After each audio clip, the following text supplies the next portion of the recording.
इस वीडियो में चर्चा करेंगे एकादशी, आषाढ़ मास की कृष्ण पक्ष की एकादशी के विषय में, जिसे हम योगिनी एकादशी के नाम से जानते हैं। बहुत अद्भुत इस एकादशी के व्रत का महात्म्य है। पद्म पुराण के अनुसार योगिनी एकादशी व्रत के दिन व्रत या उपवास करने से सभी तरह के पाप जो कि मनुष्य योनि में जाने अनजाने में अनेक प्रकार के पाप होते हैं, एक दो पाप नहीं होते हैं। हम लोग मनुष्य हैं, अनेक प्रकार के पाप कर बैठते हैं। कई बार जानकर करते हैं, कई बार अनजाने में करते हैं, लेकिन दोबारा ना करने की शपथ लेकर अगर योगिनी व्रत और योगिनी एकादशी का व्रत किया जाए तो इस व्रत का ये बहुत बड़ा फल है कि मनुष्य के सभी प्रकार के पाप इस व्रत को करने से समाप्त हो जाते हैं। एक बहुत बड़ा कंफ्यूजन है, एकादशी 1 जुलाई को है कि 2 जुलाई को है। इसके संदर्भ में मैं वीडियो के अंत में बताऊंगा। आप लोग इस पूरी वृतांत को मन लगाकर श्रवण कर।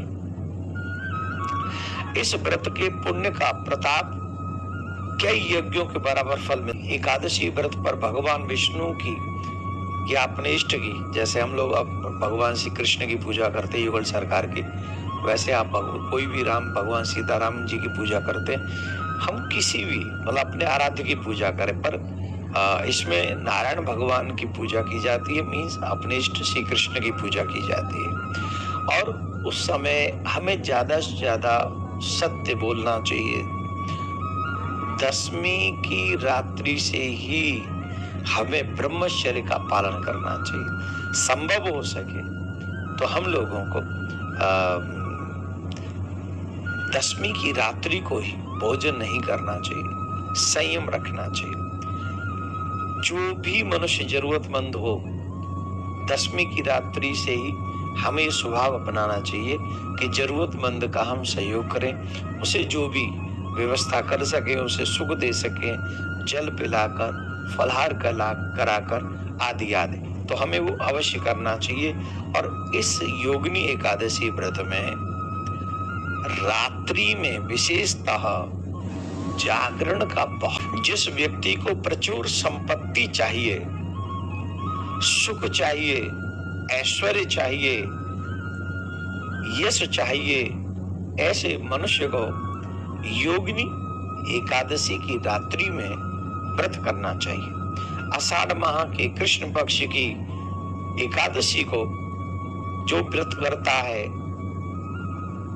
उससे बहुत बड़े पुण्य की प्राप्ति होती है, बहुत सुंदर उसे लाभ मिलते हैं। भगवान श्री कृष्ण ने युधिष्ठिर जी से भी यही बताया था। भगवान श्री कृष्ण ने कहा था कि एकादशी हमारी मान्यताओं के अनुसार जो व्यक्ति योगिनी एकादशी का व्रत करता है उसे पृथ्वी पे सभी प्रकार के सुख प्राप्त होते हैं। इस विशेष दिन पर जगत के पालनहार सर्वेश्वर श्री प्रियाकांत जी की पूजा करनी चाहिए, उनकी याद करनी चाहिए, उनका भजन स्मरण हमको करना चाहिए।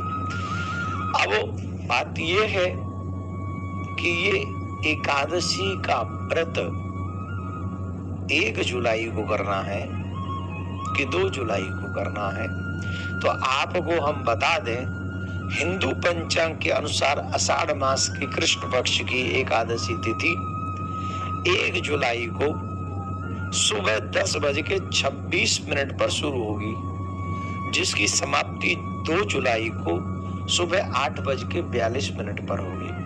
इसका 1 जुलाई को उदया तिथि नहीं है, तो उदया तिथि कब है? व्रत है तो हमको व्रत करना है, तो उसका जो पारायण है, पारायण का समय बड़े ध्यान से आप लोग सुने। सुबह 5:28 से लेके 7:10 के बीच में हमें इसका पारायण करना चाहिए। याद रखें, जो एकादशी का व्रत हम लोग करते हैं मन क्रम वचन से, तो हमारे इष्ट हमारे ऊपर बड़ी कृपा करते हैं, बड़ी दया करते हैं। तो आप सभी 2 जुलाई को व्रत करेंगे, 3 जुलाई को पारायण करेंगे, विशेष इच्छाओं को पूर्ण करने के लिए आप जो चाहते हैं उस भजन करें, और संभव हो सके तो तुलसी से भगवान का 4 पहर में अर्चन करें।